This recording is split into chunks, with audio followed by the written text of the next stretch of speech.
Okay, can everyone hear me? All right, great. I'd like to call this meeting to order. If everyone would rise for the Pledge of Allegiance. The flag is over here. I pledge allegiance to the flag of the United States of America and to the republic for which it stands, one nation, under God, indivisible, with liberty and justice for all. They came like that.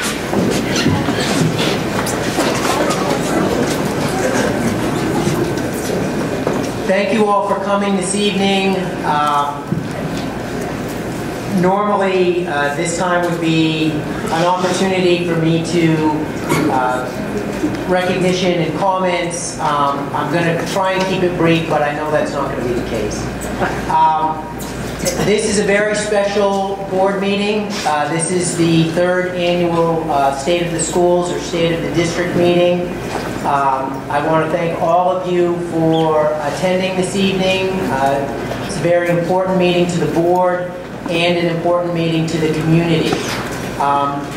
For those of you who may have come thinking that this was a meeting to discuss Morse High School, I'm sorry to inform you, but we will be discussing the entire district. There's a headline in one of the local papers that alluded to the fact that this was strictly about Morse, and that isn't the case, but I didn't want to dissuade them because I wanted to get as many people here as I could. The purpose of the State of the District, and as I said, this is the third annual one, it's an opportunity for the board to get a snapshot of the really good things that are happening across the district. We've left it open in the past to how the administrators would like to present, and also how Patrick wants to convey information to the board. Sometimes it's anecdotal, sometimes it's hard data, it varies. From a community perspective, I think it's important that people come and attend. If you're going to attend one board meeting, this is the most important one, because you will really get a flavor for what is going on in RSU1, and there's really some good stuff happening. It's a sense for you to understand what your kids are doing, or what your neighbors are doing, or how your tax dollars are being spent. So, again, I want to thank you for coming and attending. We have snacks and some food and beverages provided by the Culinary Arts Department from BRCTC. I would like to thank Robin Kennison for allowing us to listen to the Bath Middle School Jazz Band. And I want to give special thanks to the administration, to Patrick, and particularly Dean Emerson, who's head of technology, for the amount of work that they've put in to make this presentation happen. This isn't something, again, that we normally do, but we want to make this a tradition, and there's a heck of a lot of work that goes into this, and just the fact that they're here, I think it means a lot to the board. One last thing I'm going to say, and then we're going to get right into the agenda. The way that our agenda works is we have two public comment sections. The first one we reserve for comments that have to do with items that are on the agenda. So if there's someone here that would like to speak on an agenda item, please come forward to the mic when we get to that section, introduce yourself, and we ask that you keep your comments to around 2 minutes. We have a second public comment section at the end, and for folks that may have questions about anything that is presented during the State of the District or State of the School presentation, I would ask that if you could hold those questions till the end, and then we will have the second public comment session, and then you can ask your questions then. So, and that wasn't too bad. Okay, so we will move on to item 4.0, approve and amend minutes of January 26th and February 11th. And we'll begin with the minutes from January 26th. Is there a motion? Move to approve. Move to approve by Bill. Second by Steve. Any changes, comments, additions? Okay, all those in favor of the motion to approve, raise your hand. Okay, that passes unanimously.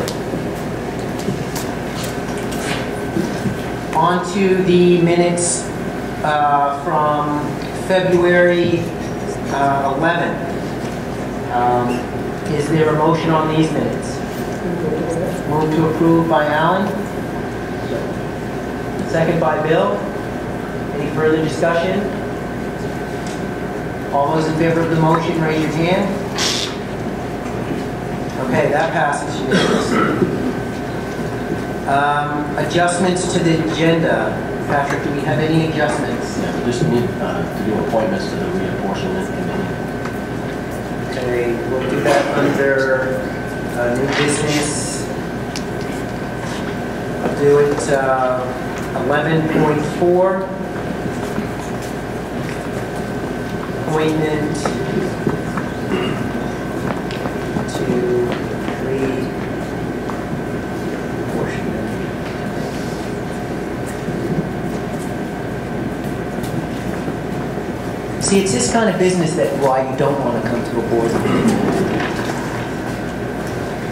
Okay, we'll move on to item 6.0, public session. Is there anyone from the public who would like to speak to an agenda item? Could I call a point of order? Is there an agenda available for the people back here? Do we have any agendas available? We're up here, sir. There's some over here. Thank you. You're welcome.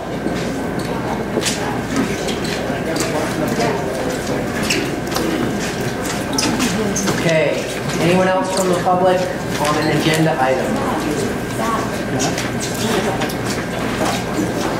All right, then with that, we'll move on to item 7.0, which is the State of the Schools presentation. That's why you're all here, and I'll turn this over to Patrick Manuel, our superintendent.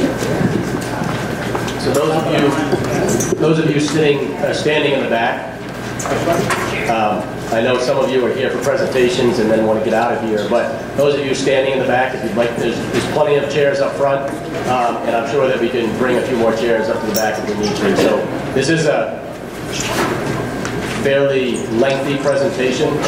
We'll try to go through it, as quickly as we can, but I don't think you may want to have a seat instead of standing. So I just want to thank a few people before we start. First, Dean Everson and Damian Austin from our technology department for putting in a great deal of work for this presentation tonight.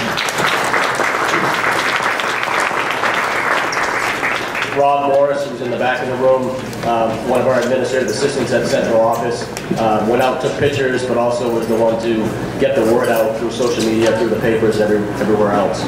All of our administrators, Tim already mentioned, I'd like to thank Ms. Baldwin, who's in the back, in the culinary arts program. And please get up at any point during the presentation, during the breaks, and help yourself to food.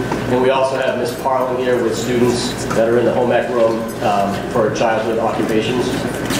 The staff and students that are in the PowerPoint, I know I've already thanked them, but it's not the easiest thing to do to be videotaped. And you'll see some captions here tonight, and I want to thank them. And also the staff and students that are here tonight making presentations. I'd like to thank you, and the parents. I know you have to come out on an additional night, and I appreciate that.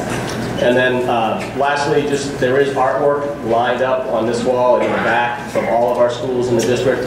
And we are going to have one break during this presentation, and I encourage you to help yourself to food and also look at the student artwork. So without further ado, I think we will begin. Tim kind of talked about the purpose, so I think we'll go right into it.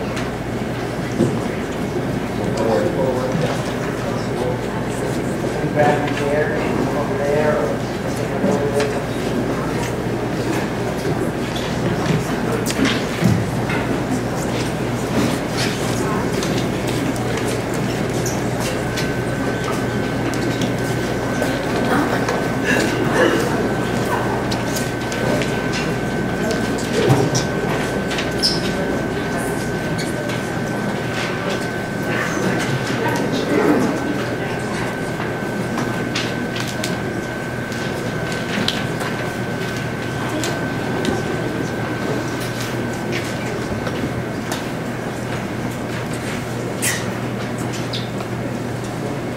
My name is Jeff DeRosa. I'm a special education teacher at Morris High School. I'm working on my second year now at Morris High School, and teaching was a career change for me. So when I got the opportunity to come into RSU1, where I went to high school myself, I was just ecstatic at the opportunity. I had a good experience going to school at Morris High School, and really since kindergarten, I started out at Hugh School. I had a great experience the whole way through. Teachers I ran into in RSU1 RSU1 really inspired me to do what I wanted to do in life. And now I come back to RSU1 and I have this opportunity to work as a special education teacher at Morris High School. And I see the kids coming into my classroom just getting fired up about my specialty, what I'm teaching here is special education science. And I didn't just come in and just develop a program. I was here, and teachers at Morris, they knew me coming in, but even the ones that didn't, they really took me under their wing. And so I had teachers like Carolyn Nichols and Karen Mays to really just show me the ropes of how to be a good educator here at RSU1. They weren't the only ones. There's a lot of good teachers here that just reach out and want you to succeed at what you do, and that's providing a positive experience for all the students here. So that's really the thing I love most about teaching for RSU1 is just the collaboration here. And these kids are just amazing. I mean, they're athletes is where I grew up. Hi, I'm Emma, and I'm a junior at Morris High School. And I'm Emma, and I'm also a junior at Morris High School. So I think that the elementary school and middle school, specifically Christian Mitchell and Bath Middle School, did a really good job of preparing me for Morris High School. I remember a lot that happened in middle school and elementary school that I still remember now, and it kind of helps me in science class or English class. For instance, in third grade I had Mrs. Peterson, who's now retired, but we did a lot on the rock cycle and the water cycle, and that's really helping me in Abe's class right now. I don't know how I remember this from I don't know how many years ago, but it's helping me, and I feel like it prepared me well for middle school science classes and high school science classes. Middle school really helped me be prepared for high school because it was challenging, but it wasn't too challenging. And there's such a positive environment there that I didn't feel nervous when I moved up to a new level of school. So I went to Woolwich Central School, and that had elementary and middle school like combined. And one of the big things that elementary school did was help me get out of my comfort zone, because when I was little I was all about books and being antisocial, but my teachers in second and third grade really helped to bring out the more creative side of me, so that in middle school we had to do a lot more like group projects and things that I wasn't necessarily comfortable with, that I wasn't necessarily good at, that helped me learn to push myself to get better. And that has definitely transitioned into high school, where everything is a lot harder than it is, but as long as you're willing to work, it really works out for you in the end. I'm Barbara Wilson. I am a physical education teacher at middle school. I am currently in the 20th year. I found that over the last 20 years, no matter which administration we've had, whether state mandates to come down, whatever education philosophy seems to change, the work with the last and the district are always working with time and energy and effort to collaborate with the time to get it done. The best part of my job at UMS is that I get to work with every student in the district. I have students for all three grade levels, and so by the time they are ready to be UMS in graders, I grow, mature, and have the ability to learn some stuff.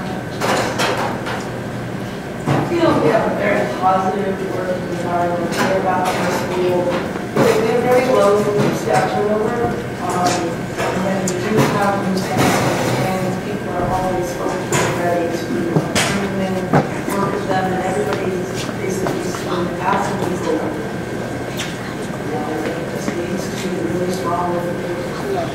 What I find with PMS being an expeditionary learning school is that our staff has the ability to go to professional development on a national level, and the strategies, what these people bring back from these expeditionary learning conferences and the energy level that they can bring back and share with the rest of the staff just really keeps working on building those conferences.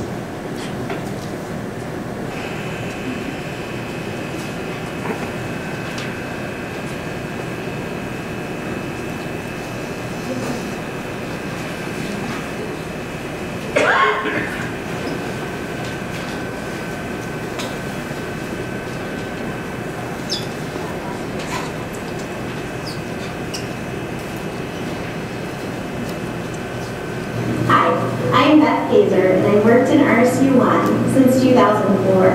This year, I'm working as a math interventionist to build an intervention program in elementary schools across the district.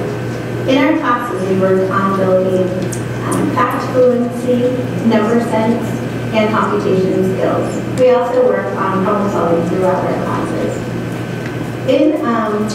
So far this year, we've been able to work with grades 2 through 4, and we have 83 students. It's early yet to see trends in our data, but with individual students, we've been able to see substantial growth since the fall when we started. I'm excited about this program because I think it's an important part of building confidence in our students and also helping them develop their math skills.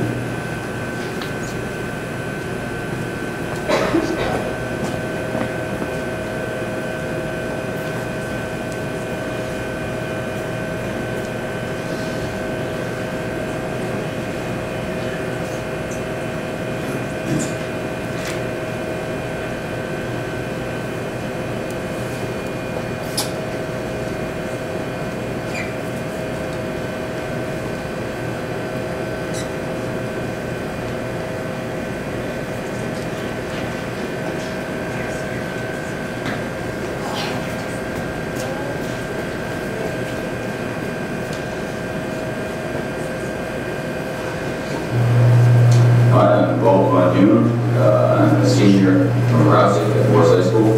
So one of the things that I think makes Morris a much better school than a lot of people realize is the teachers and their dedication and their commitment to helping students succeed.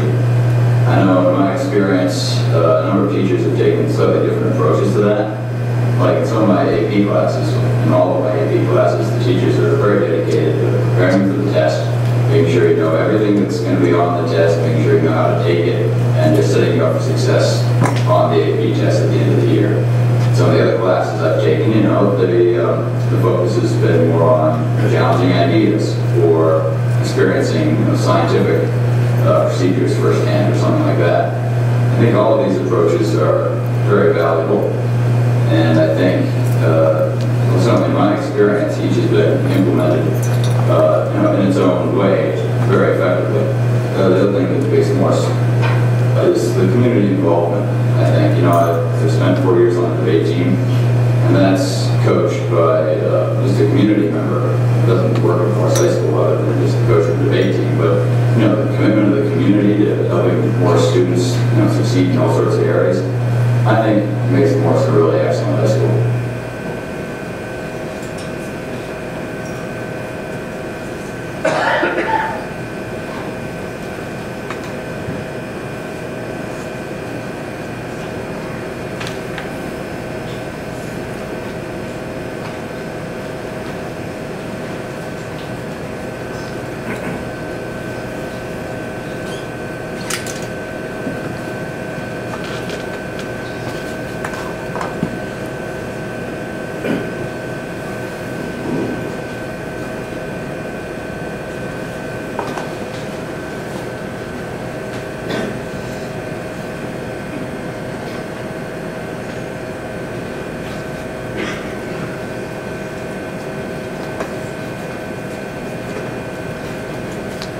So the first official presentation that we have this evening is from our Life Skills program. We have Nancy Riggs, Julia Baker, and Cameron Pinkham here.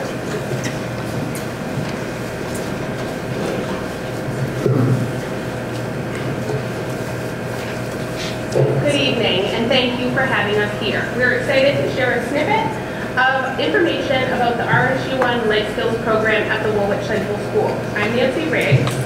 And I'm Julia Baker, and we are co-teachers in the Life Skills program. With us tonight is one of our students, Cameron, who has spent the last 2 years in an out-of-district placement. We welcomed Cameron home this year and are thrilled that we now have a program that makes us succeed. So Cameron, welcome home. Thank you. We model our program after 7 core components, and those are functional academics, communication skills, interpersonal skills, independent living skills, leisure skills, pre-vocational and vocational skills. You'll now have a chance to see through photographs those components in action.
with the quote for the evening, would like to extend an open invitation for any of you to join us anytime to visit our program in Woolwich and ask any questions and really see us in action. We have a wonderful time, and if we know you're coming, we may make you something in between or perhaps have afternoon tea.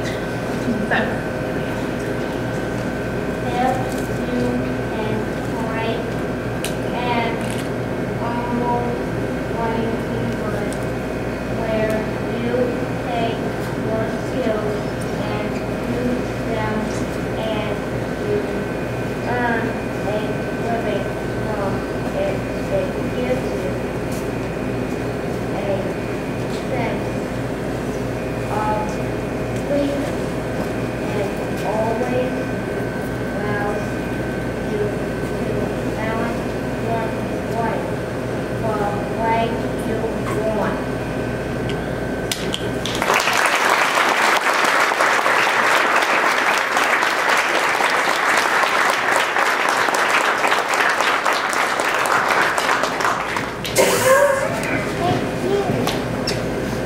The next presentation is high school students and Miss Parker from Morris High School.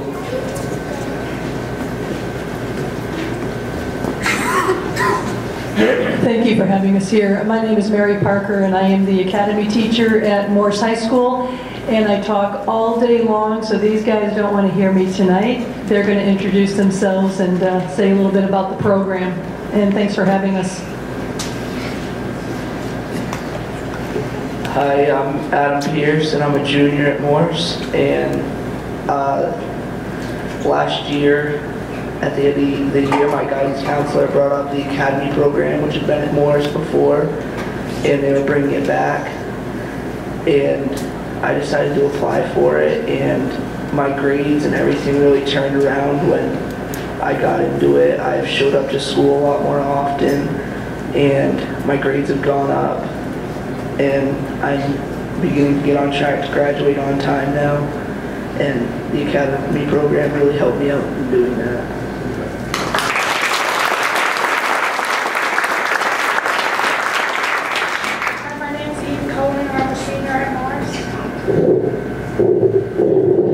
It's not my bones. Not yet. And I'm going to be talking about the reading program we do with Dyke School with the second graders.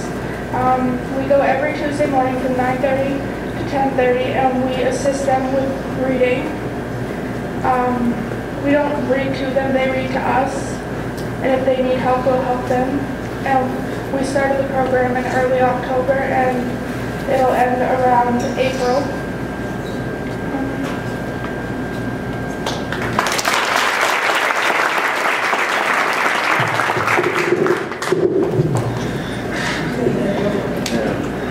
Hi, I'm Casey Ratliff, and this whole Dyke reading program that we're doing right now really means a lot to me, because back when I was at that age, I couldn't read very well myself, and if I had had something like this, it would have helped me along a lot faster. So it's really good just to know that there is people like us high schoolers that can go out and actually help the second graders and try and help everybody that we can.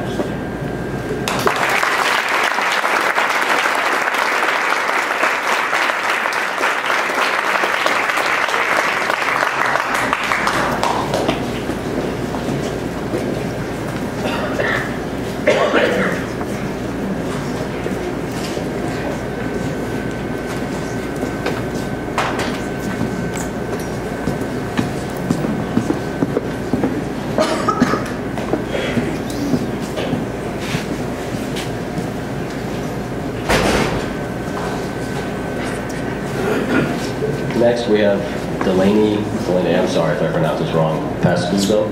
Oh. Did I get it right?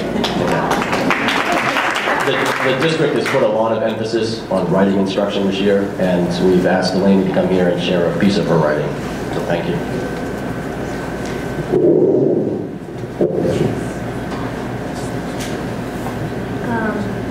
This year we were working on informational writing, and we needed to write on colonies. I started with a broad topic. It was trips to everywhere, and discovered it was too big. so I focused on Jamestown. I had to do a lot of research at home and at school. Then I had to come up with headings that were not too long and connected to my topic in the chapter. My conclusion and introduction were the hardest because there wasn't facts. I needed to come up with it on my own. I'm very happy with my paper.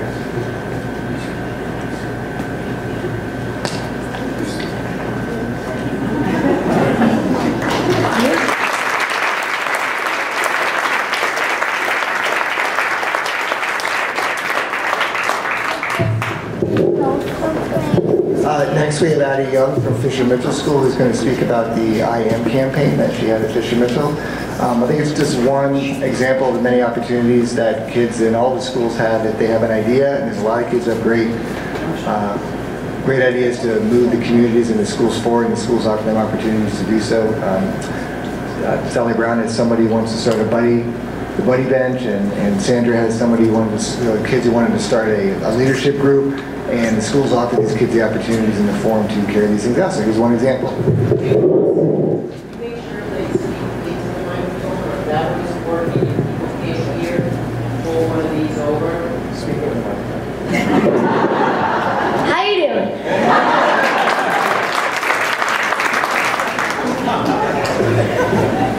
Hi, my name is Addie, and today I'm here to talk about my idea that I had in gym class. Yep, it all started in gym class. This week we were doing the Impossible Unit, and Mr. Carter, our gym teacher, had written it in big letters on the board. I was looking at it, and I thought of 2 words instead of 1. I'm possible. So when I got home, I told my mom that we came up with the Possibility Project. This is what it looks like when it is finished. But you can't just start with this.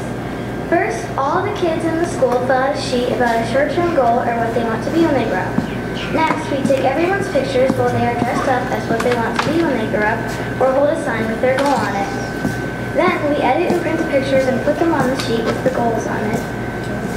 Finally, we hang the pages up in the hallway at school, and the wall is covered in colorful pictures when you walk by. We call it the Hall of Possibility. I also have a Facebook page and a blog. They are called IM to I'm. This is where I share all of my big ideas of possibility.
Thank you, Robin. Thank you, Louise. Students, thank you.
I'm Colleen Manning. I teach English at business school. One of the things that I think is really special here is that we are encouraged to, allowed to develop professionally. And lots of money to put aside for. Sometimes we need so many more than others, but we have been allowed to go to conferences, attend classes, when the laptop issue comes out, we have as a district-wide staff, we were encouraged to come for lots of different classes and how to work them. The technology is great. This year alone, my husband is during a 6-month sabbatical. He's a student at David By University. That is not something that all schools get to do, and we do for a stronger school.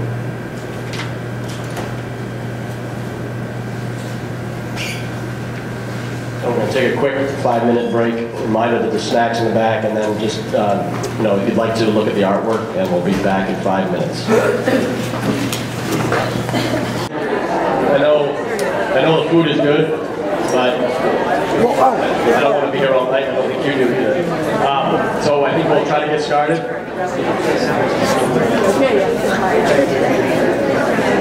Thank you.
my name is Beth Harrington, and I have been a teacher for a year old teacher. One of my favorite things about this community and school and parents and staff are the fact that I'm a specialist teacher, but I've always been really supported for everything that I do, and I feel like the community has put importance on what I do as another aspect of what makes their child a well-developed person. So the most exciting part of my day is the kids, and I guess that's the reason that people should be teaching. For me, it's seeing my kids from pre-K now to 8th grade, and to see them develop into the students that they are, and I have a piece of that every day is just a fun part of my job. When kids see me in the hallway and they say, "Oh, I wish we had this today," it's a good feeling.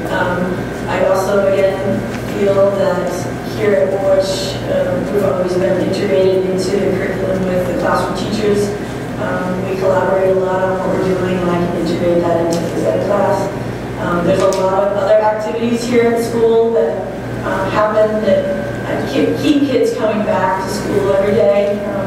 And sometimes it's not their curriculum content area pieces from the classroom. It's the band and chorus, it's after-school activities, and it excites me to be part of that with different activities here at school. So the last thing I wanted to talk about was I feel that my perspective is maybe a little different than a lot of other teachers. I actually have a daughter that has gone through the whole system in the district, and she's now in high school. And I feel that her experience has been amazing. And I know school is what you make it, but the rigor and the development of her as a learner has been incredible. It's been amazing to see her become the person that she is, and I feel it's truly a part of this district, and the fact that we are working on best practices and innovative teaching, and she's really been challenged, especially at the high school level, and I think she's getting ready for that next step to college, and I think that is an important piece to what we are as a district.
I'm a senior here at Morse, and I live in Bath. I think one thing in particular that stands out to me about Morse is the wide variety of courses. This year alone, I'm taking financial math, AP English, statistics. There's lots of varieties, and also with their AP classes. You can tell the teachers at Morse really care about you, and I think that's something that other school districts just don't have. A lot of the teachers went to Morse. They know what it's like to be in our shoes, and They do little things that you get a good feel about. They stay after school. Their comments on your work and everything is they take the next step, which I think is good. Extracurricular activities at Morse have been huge. I've done sports all 4 years. I've played basketball, baseball, and football. And then, in general, sports have taken off in success levels over the past few years. I think a huge credit to that is Shickler's Committed, which is a group that was founded a couple of years ago, which has done a number of things, including sending students to Lake Placid Training Center in New York. Other activities here at Morse, theater and drama have been huge. Mr. O'Leary's done a great job the 4 years I've been here. It's been a very successful program. And then Mahiva, for me, my senior year was awesome. Got to perform in that. And that's something that allows students to just kind of take a break and have fun and put on a show for the community. So that's obviously great. Looking forward to the next level. I've been accepted to a wide variety of schools. And I feel like Morse, with its AP classes and its extracurricular activities, have prepared me well for the college life and the different aspects that I'll come across there.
Hi, I'm Matt Hamilton. I'm the school counselor at Bath Middle School. I've been here 12 years.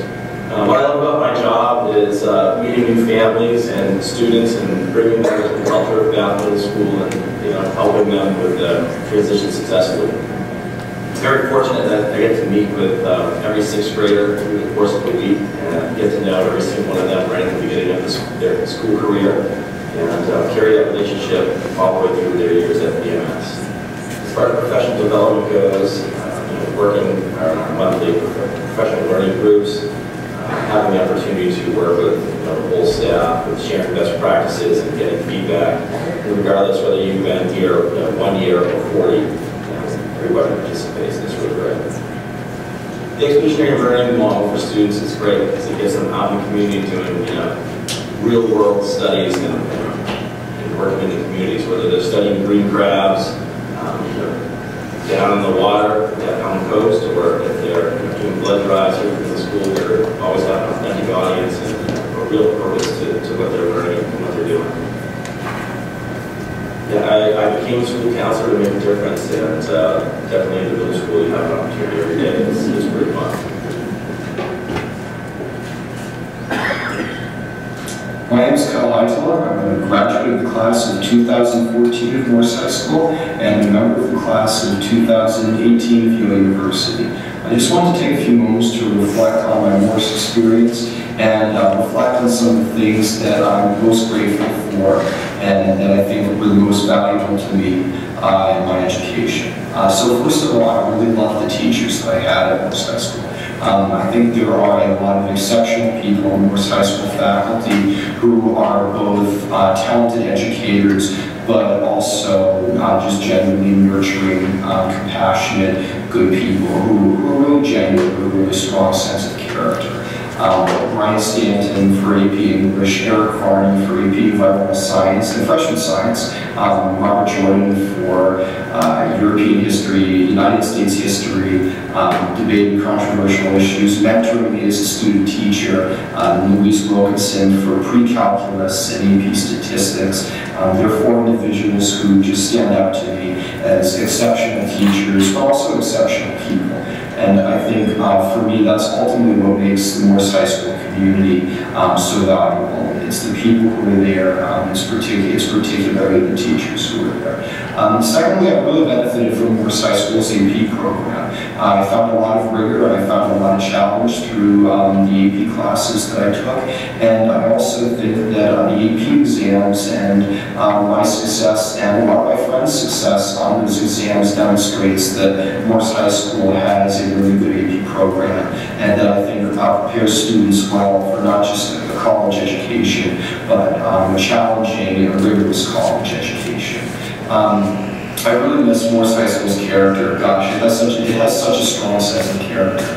I used to have great conversations in the morning with Mrs. Dysart before doing the Pledge of Allegiance. I really enjoyed stopping by Mrs. Madden's room and seeing her, her always being happy and excited and friendly.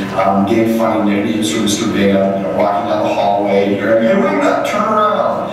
I missed that. I missed that a lot. I missed Mr. a lot, peeping into his office and having him look back at me like this and asking me if I was staying out of trouble. I always was, Mr. Lamar. But I miss the character a lot, and I cherish the character. That's the defining part of Morse High School, and I think that that's going to stick around for a long time. I guess finally I really benefited from the extracurricular programs too. In particular, the debate team. Larry Morrill's a wonderful coach. It's a great program. Big shout out to the debate team this year for the successes that they had. I really think the debate team deserves publicity and it also deserves a lot of support. It's a great program. It was so instrumental in my education. Then secondly, the theater program. It is a wonderful way for me to express myself creatively, to meet a really diverse group of people in the Morse community, and just to have a lot of fun. I really enjoyed that. Just a couple of shout-outs. I used to do them in the morning announcements at Morse. I still want to do them. Paul Fonhune for doing a phenomenal job in his AP Environmental Science exam, ball, really incredible. Ethan Winglass for his performance in the boys basketball team this year. What an exceptional way to represent your school and way to make your school proud to both of you. I just want to let everyone know I'm doing really well at Yale, both academically and socially, and I credit the majority of that to the education that I got at Morse High School. I've been really successful in the Yale debate team. Thanks, Mr. Barlow, for coaching me so well. Just a fun fact, Yale has a residential college named Morse College. I guess it's kind of too bad that I didn't get put into it, but it's also fitting because the Morse High School that I miss is the Morse that I love the best and will always be the nearest and dearest to me. I miss it a lot, and above all, I'm grateful for what it gave me. And I continue to use that education. I continue to invest in it and to invest in the gift that was given to me. I wish everyone the best. I hope you're not too frozen up there in Maine. Take care. Thanks.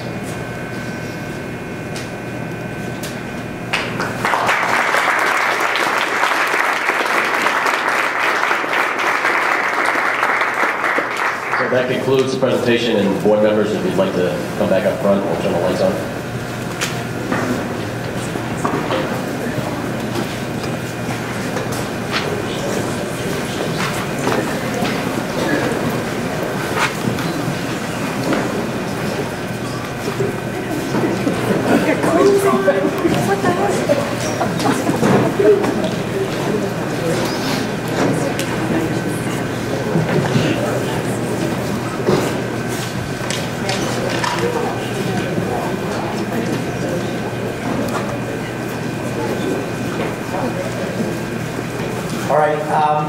We have quite a few agenda items here, but I think what I'm going to do before we move on to that I'd like to move up the other public comments section to where we are now. If there's anyone here who has any questions regarding the presentation, anything that you saw that you have questions about, I'll give you an opportunity now to come up and speak. Just come up to the mic, state your name, and feel free to address the board. I have a quick question. My name is Suki Hurd. I'm from Arousek. We heard about the Academy program, which I know nothing about. Could somebody explain, please? Yeah, I'll let Jay Pinkerton. Hi. I can yell. I know, you're on camera. Okay, sorry about that. Sure, the Academy program is an alternative ed program where students who are identified with some significant barriers in their life to getting an education and who are not having success in a regular classroom setting, they need some kind of a different structure and a different way to approach the curriculum. They go through a screening process, as one of the students mentioned when they presented. They go through an application and screening process, and if it looks like the student's going to be successful in the program, because the number is very limited, if it looks like they're going to be successful, they get in and give it a shot. And it's something that used to exist at Morse, and apparently it was cut, and I'm happy to say it was about a year ago, when we went through the budget process, it was restored, and it's just the beginning. Thank you. Did that answer your question, Suki? Thank you, yes. Anyone else who had any other questions? Okay, we're going to move on with the agenda. We would love to have you stay. This is some very interesting stuff, but don't feel ashamed if you want to get up and leave. And for those of you who do, thank you for coming this evening. And I'm going to skate through this just about as quickly as we possibly can. So we have no committee reports this evening. We'll move on to item 9.0, Superintendent's Report. Yeah, I'm just going to skip over that. Okay, so we'll move on to item 9.2, Financial Report. Deborah? Good evening. I'm Deborah Clark, Business Manager, and the report tonight is for the end of January. First off, I have to say it's a wonderful presentation, and I need to get out in the schools more often. It makes all these numbers worth working on. Our budget as of end of January was spent 49%, and compared to 50% last year. The report you have in front of you shows encumbered amounts for salary and benefits. And we just found out from the state that they are adjusting our state subsidy for the main care, and that's what we've been waiting. So we have 2 quarters of that happening in the remaining subsidy payments, but everything's in line. Any questions for Deborah? I just have one. So with regard to the main care, so they've now They finally pulled billed it. us. They billed us. They'll adjust the subsidy. And it's for 2 quarters. And I'm expecting that we'll have 2 more by the end of the year, which would make the 4 quarters. Had we anticipated that they were going to take 2? We anticipated that they're going to take 4. Okay. Any other questions for Deborah? Okay, thank you. Okay, on to old business. I think we will table review of board goals. Other than, for those folks who have still stuck around, I'm just going to run down through the 4 board goals, just the highlights for this year. The board's goals, goal number 1 was to support student achievement and instruction. And under that was to promote district-wide understanding of proficiency-based education and performance evaluation and professional growth system. Essentially what the board wanted to do is have a better understanding of this state mandated proficiency-based education and do a good job of getting that data out to the public. The other item under that was to continue to evaluate the impact of pre-K on student achievement. We'll be having presentations on that towards the end of the year. Our second goal, cultivate and maintain partnerships within the district and our community. The bullets there, to devise additional means to improve public relations and communicate the positive news about RSU1. Tonight's meeting sort of served as part of that goal. And then to communicate and instill mission as well as the board goals to all staff. Goal number 3, provide adequate and appropriate educational facilities that will accommodate the instructional programs for all RSU1 students. Under that goal, develop short and long-term plans that address the facility needs of our elementary schools. We'll be talking about that later on this evening. Monitor and support the process of the major capital school construction project for Morris High School. We'll be touching on that as well this evening.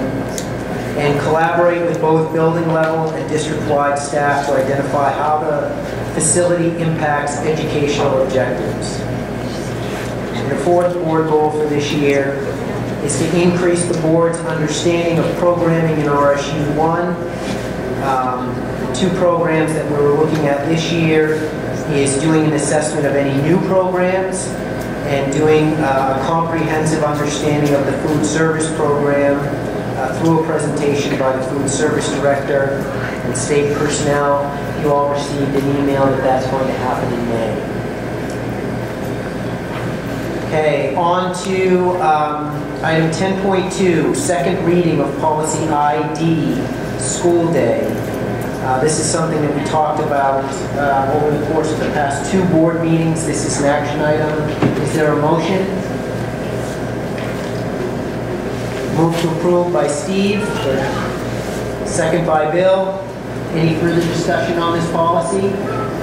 All those in favor of the motion to approve, raise your hands. Okay, that passes unanimously.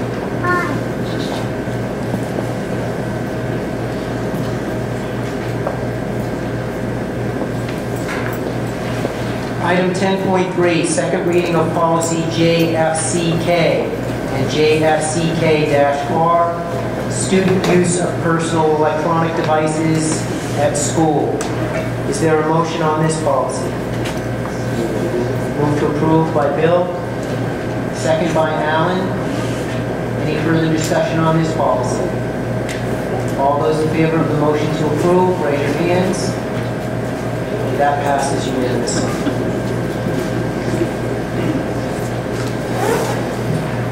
Okay, second reading. That was on JFCK and CKR. I'm sorry.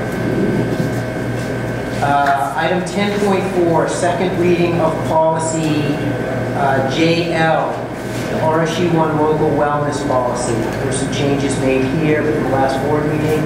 Is there a motion on the floor? Before you make a motion, one thing I didn't catch is on page 2 in the red. It says 2 RSU1 late start Wednesdays. I'd like to make that 1, and I have communicated that to LB on those facilities. Okay.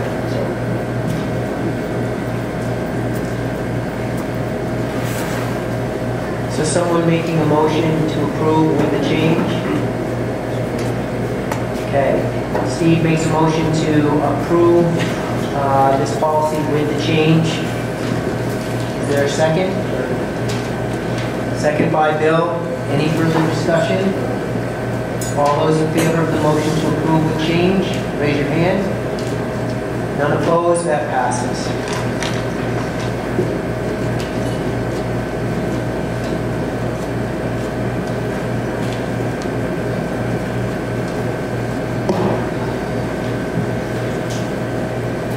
Okay, item 10.5, second reading of policy GCSA and GCSA-R, employee and volunteer use of computers, electronic devices, school network, and the internet.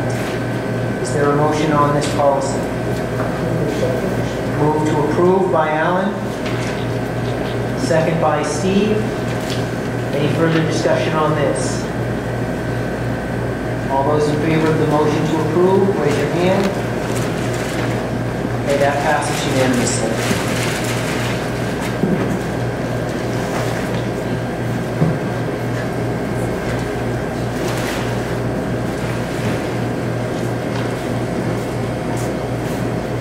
Okay, on to new business. Item 10.1, personnel items.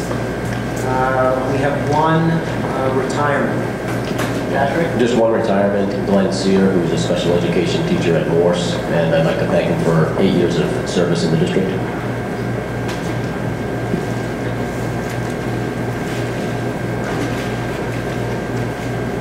Okay, item 11.2, approval of site selection contract. This is an action item. Is there a motion? Move to approve by Steve. Second by Alan. Any further discussion?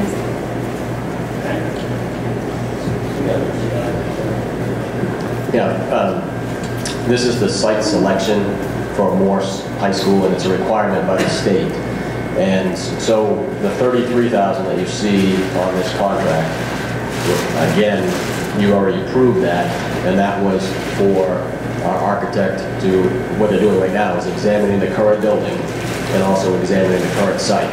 Examining the current site is kind of difficult right now with 5 feet of snow, but they're doing what they can with the project. This contract is also required by the state, and we put a press release out. We also put it, we advertised for our parcels of land in our communities of RSU1. So in order to do the parcels, we've got some phone calls already from individuals as well as real estate companies, and this $39,400 is on your back page, is for those 3 steps to come in and do testing of certain sites, locate sites, and go through all of the details with that. If you look on the back page, second to last page, so the first part is identifying parcels. The second part is, the evaluation of potential sites. And then the third part is the preparation and narrowing those sites down from, say, 5 down to 2 or down to 1. So you can see on the very back page that once we get it down to 1, there certainly will be additional costs that will come later. And again, this is time sensitive because of the environmental things that we have to do, like vernal pool studies this spring. So again, this contract, I know it can be a little confusing because if you look at the back page and add up those numbers, it comes out to be $59,200. But you're only approving tonight that $39,400 for those things that are outlined on the second to last page. Any other questions for Patrick? I had a couple, and I didn't get a chance to print the contract out, and you may have just answered them. Can I borrow yours for a second? On the costing, we've already approved the 33. Tonight we're approving the 39.4, but it said for the fee subtotals on table 1, it was 37.9. What is the difference between? It's a $1,500 for reimbursable expenses. Okay. For printing and also for transportation mileage.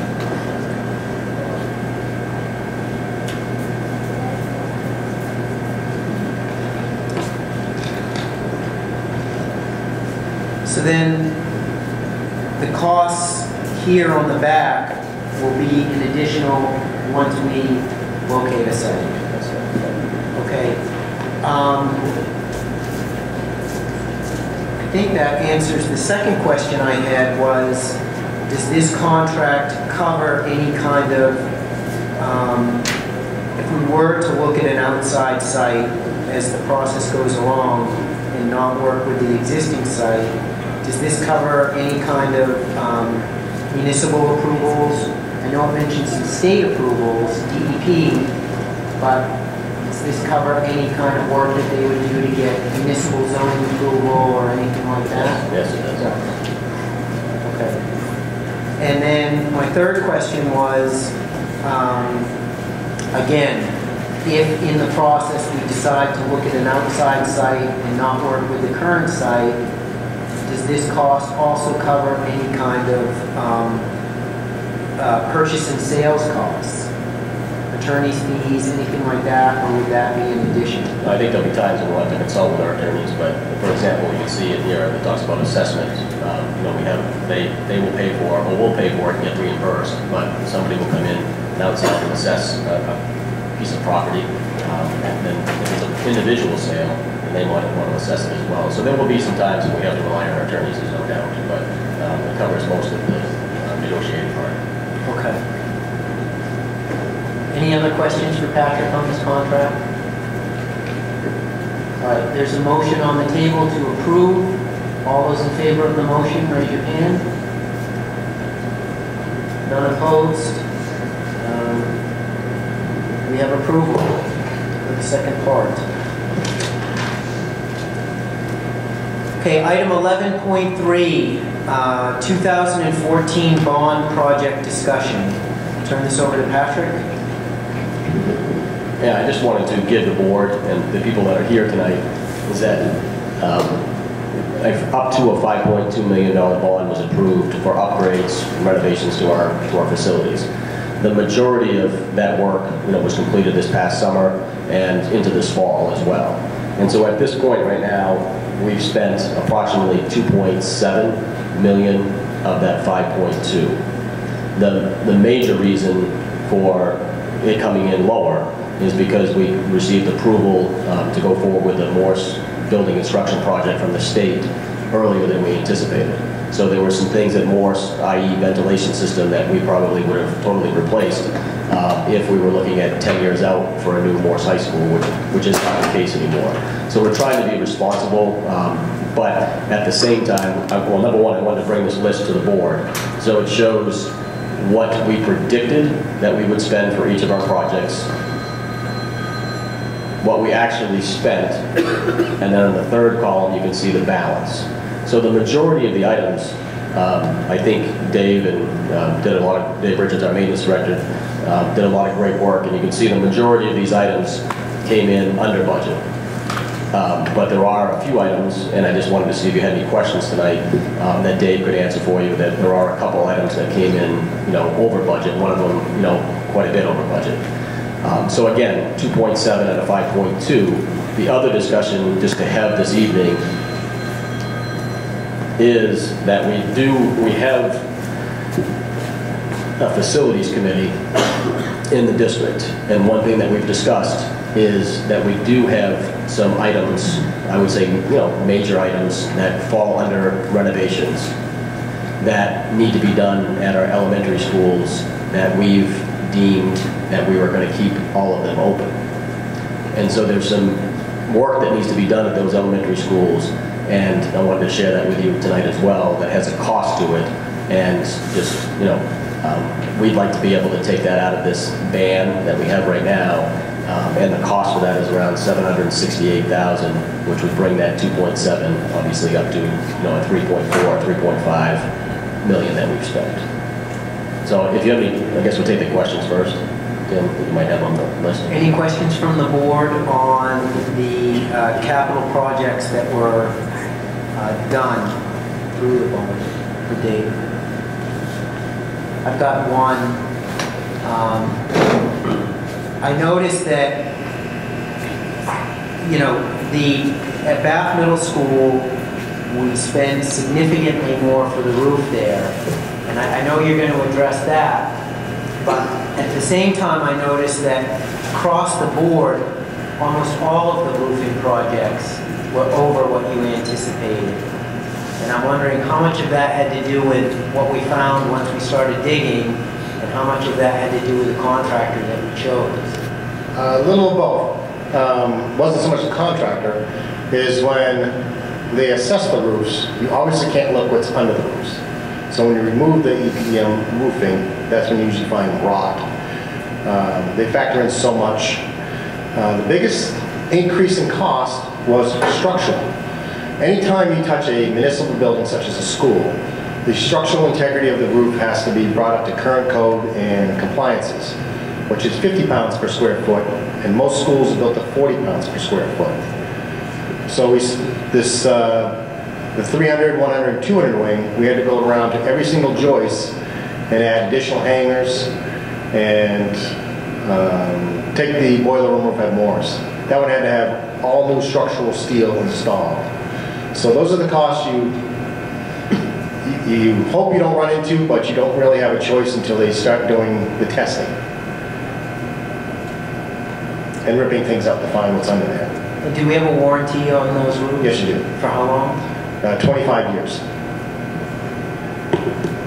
Okay, my second question was the brick repair to the chimney at Morse, originally budgeted $7,000, came in at $40,000. Yeah, I don't know how Harriman came up with 7,000. I don't know if they just goofed or what, but I mean, I was up front with you guys right out the gate that I didn't think that was the correct number, and Harriman stood by it. But the scaffolding alone was close to 22,000, which I knew that was going to be that high because I did Morris Theater and that came in at 48, just to paint the place out, all that scaffolding. Okay. Any other questions for Dave on the projects that were done? Just generally, how would you evaluate how we work as the entire Say again? How would you evaluate how the project itself went? It was on time? Ungodly smooth. Frightening smooth. How about that? Frightening smooth. With the time frame I had to get done and the amount of work we got done, it was, believe me, well orchestrated. And I was standing over them every minute. And we got it done before school started, so 90% of it. So yeah, I think it went extremely well. Even Dyke Newell with that sawtooth roof, and that's a challenge trying to remove that thing. But I was very pleased. Okay, any other questions for Dave? All right, stay up there. I'm not going away. Okay. We're going to move on to the future elementary facility needs. So again, just to reiterate, I sat down with Dave. We also had this information from other firms that have come in and looked at our elementary facilities.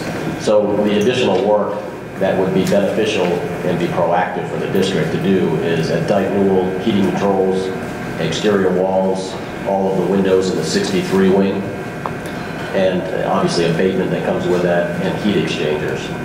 At Fish and Mitchell, it would be heating controls, condensate tank, roof, 1953, restore the roof, and then windows in the 78 wing. And then at Pittsburgh, it would be a heating system overhaul and the heating controls. So again, Dave, working with different people, approximate total of, we have it here as $768,000. Okay, any questions for Dave on these new projects that we're proposing? Bill? Just from a facilities perspective,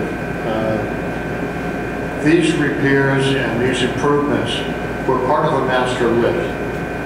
And they were discussed with folks when we went out and did the barnstorming tour when we were discussing elementary and the future of the elementary schools. And it would seem to me that if we can accomplish these things now from the bond without going over by any means, we'll still be under what we had requested.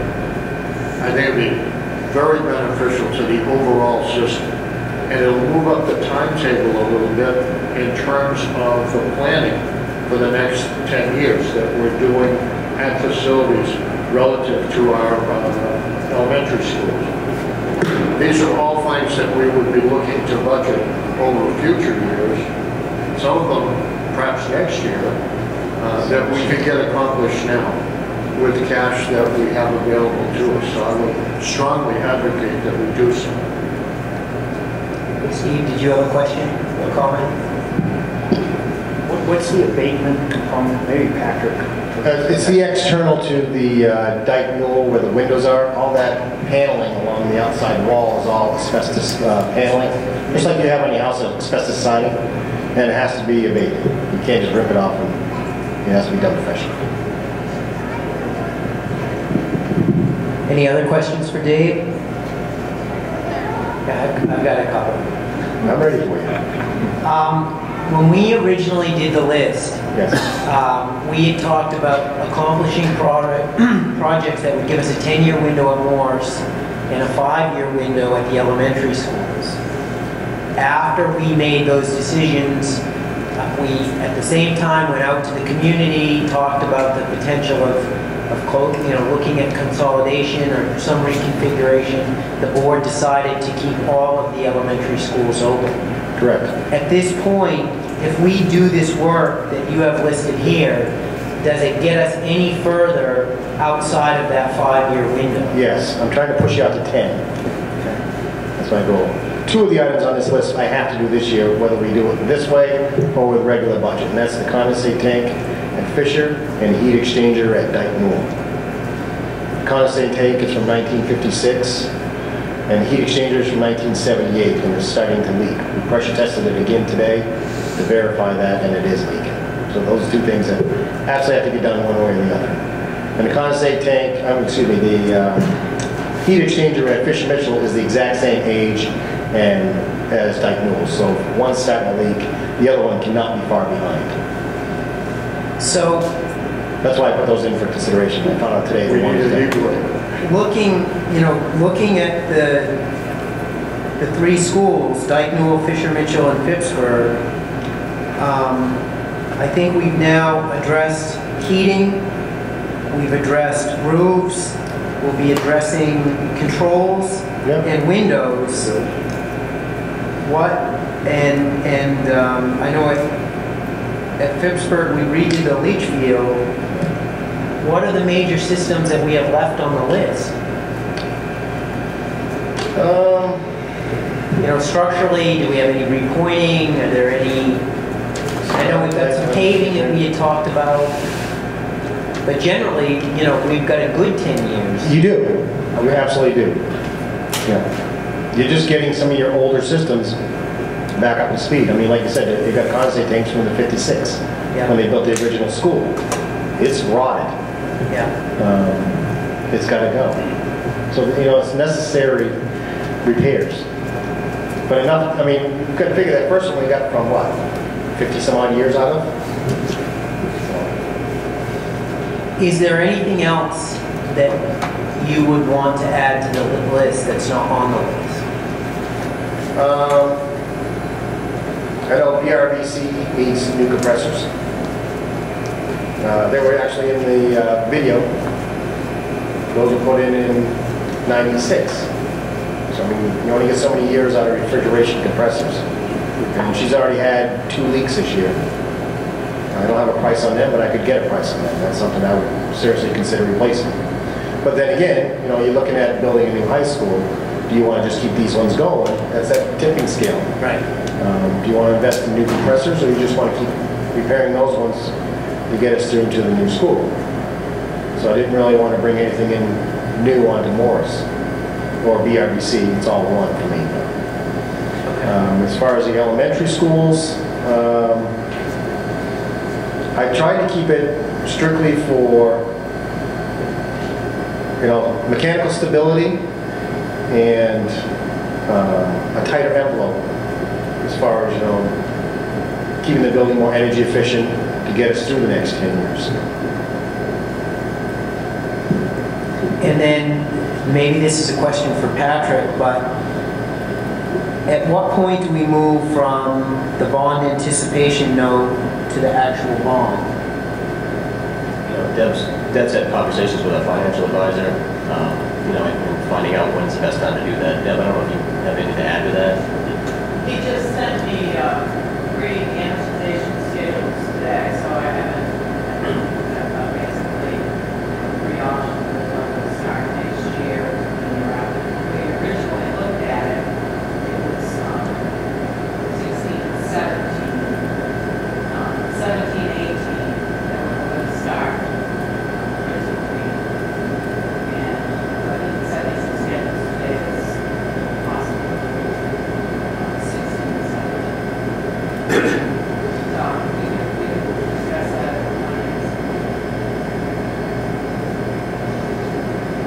it's difficult because I think, you know, we want to be responsible to the taxpayers, and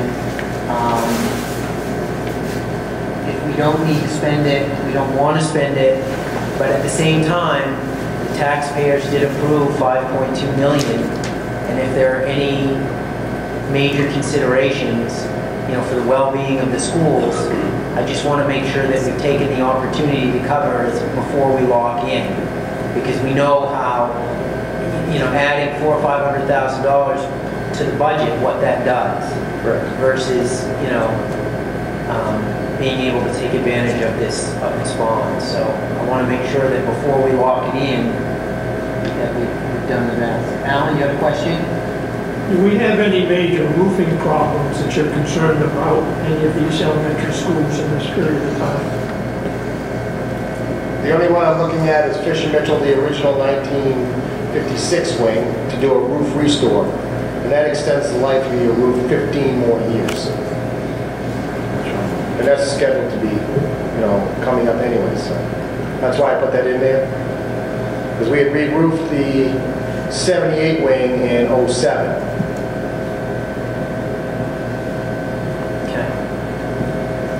Any other questions for Dave? Just that if we could use these resources now and accomplish what's on this list now, it will be very cost effective in terms of moving forward as well. The cost of just about everything continues to escalate. If we get this work done now, we're probably saving bucks in the next 5-6 years.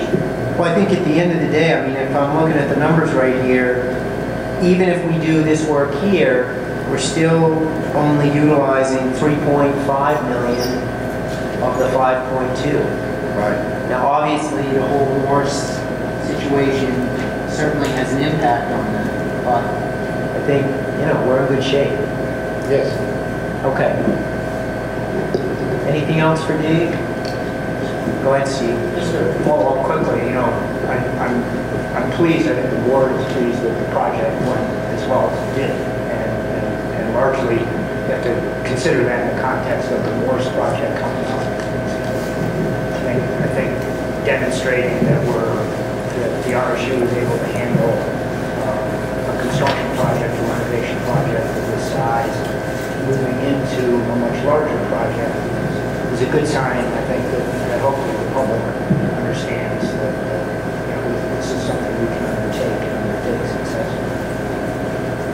I've gotten pretty good at it. I've done it enough times. We've got a crackerjack working on facilities for us. Okay, thanks for dressing up.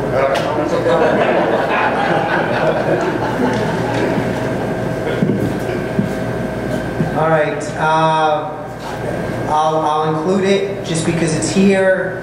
We'll go 3 times. Item 12.0, public comment section. Is there anyone else?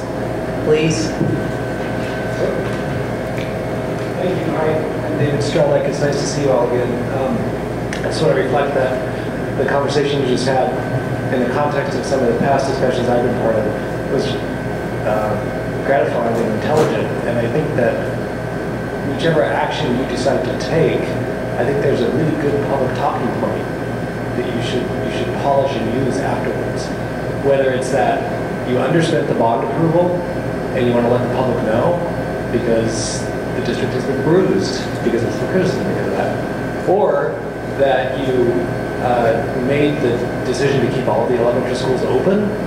Some people still are confused about that and fearful, and you can say that because you understood the bond approval, you're able to invest in your earlier decision to keep all the schools open, or something. So once this settles out, I would encourage you to polish and use those very positive public messages. Just wanted to offer that reflection. Okay, thank you. Thank you. All right, item 13.0. Oh, excuse me, thank you. Item 11.4, I'm sorry, I overlooked it. We need appointments to the reapportionment committee. Patrick? Yeah, you know, as a result of West Bath withdrawing from the districts, we have until July 1st to develop a plan to reapportion the board of directors. So I know at the January meeting, the board had their initial discussions about just your opinions and feedback that you would have. But we did get a formal letter from the commissioner's office, and we did send that letter to the elected officials in our towns. And it does have to have a representative that is an elected official from each of our 4 towns. It has to have a representative from an at-large member approved by the elected officials in each town, and then 1 board member representing each community, each of our communities. So we have 20 days, supposedly, from the time that we received the letter to have that first meeting. So the committee will be a total of 12 people. And the goal is to come up with a reapportionment plan that the people can agree upon. So tonight, because of the timing, we only have 1 meeting a month, that we needed to have a discussion and decide on who is going to be the appointees to this committee. I think it's my understanding when I read that, the requirement by the state is that the board members that sit on that committee need to be residents of the community. So there's a few of us who get it by default. I think, Bill, you have to represent Pittsburgh because you live in Pittsburgh, and you're the only one here. I have to represent Rousick for the same reason. Jen, who's not here tonight, will be representing Woolwich, and then it's just, you guys can draw straws. Megan, Steve, Alan, I open the discussion up to you. I'd like to nominate.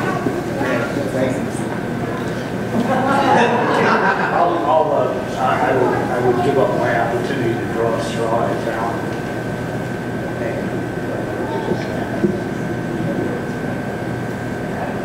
Grab the mic. They're on the mic. I guess it just depends on when meeting starts, especially for me. My guess is these meetings will probably be held in the evening. And the nice thing about this committee is by state statute, we have to present something to them within 90 days. So it's not a long-term commitment. Okay, sign me up. All right. So, do we need to vote on this? Okay, so then, Steve, since you're not going to do it, why don't you make the motion? So this is a nomination by the board. So I would nominate Bill Perkins to represent Pittsburgh, Megan Fuller to represent Bath, Tim Martin to represent Rousick, and Jennifer Smith to represent Woolwich. Okay, there's a motion. Is there a second? Second. Second, Bill. Any further discussion? None? All those in favor of the motion, raise your hand. Okay, great. Thank you, folks. That first meeting, I think I heard it was moved. It's now March 19th? 19th at 6, a Thursday at central office.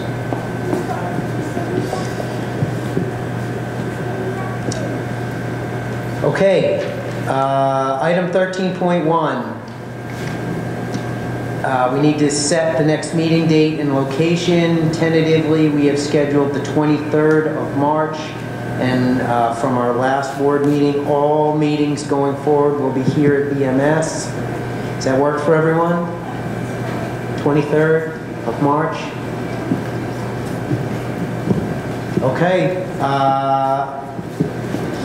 Go ahead. A meeting-related announcement to make that tomorrow, or not tomorrow, March 2nd, Monday at 7:30, and then March 9th at 7:30 in the morning, we're going to be meeting at the central office. The finance committee will be meeting to review budget recommendations from Patrick and the administration.